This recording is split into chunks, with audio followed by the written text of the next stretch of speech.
traders, FX Pip Collector here. Today is Friday, September 6th, and I'm going to be analyzing the pound US dollar starting on the monthly, working my way all the way down to the 1 hour time frame for the full top down analysis.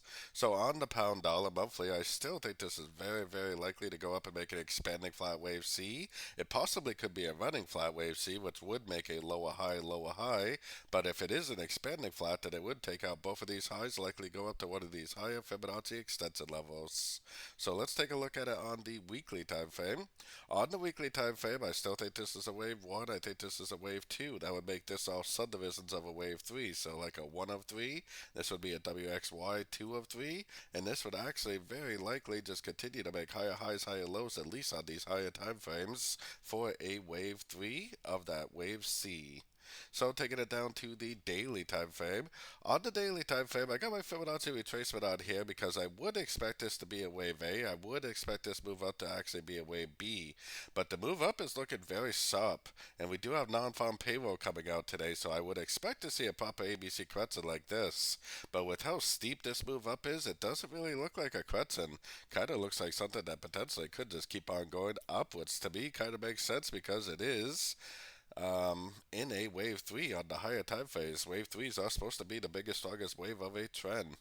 Going down to the 4 hour time frame, I'm totally expecting this to go down again for a wave C because pretty much every single dollar pair has almost a perfect 5 waves down.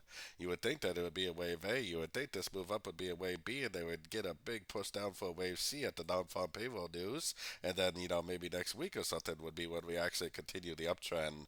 But oftentimes what you think is a wave B is not a wave B, it's actually the continuation of the uptrend. And looking at the higher time phase and knowing that we are in a wave 3 makes me think that it might just keep on trending up. So taking it down to the 1 hour time frame, I personally am definitely keeping an eye out for a short today for sure. I think that the odds are probably pretty high that today we will get an impulsive down, we will get a break of structure, we will get that push down for the wave C of this bigger crescent at the non-farm payroll news today. But like I said, this move up is looking more like a trend than a crescent. It doesn't really look like a corrective wave B.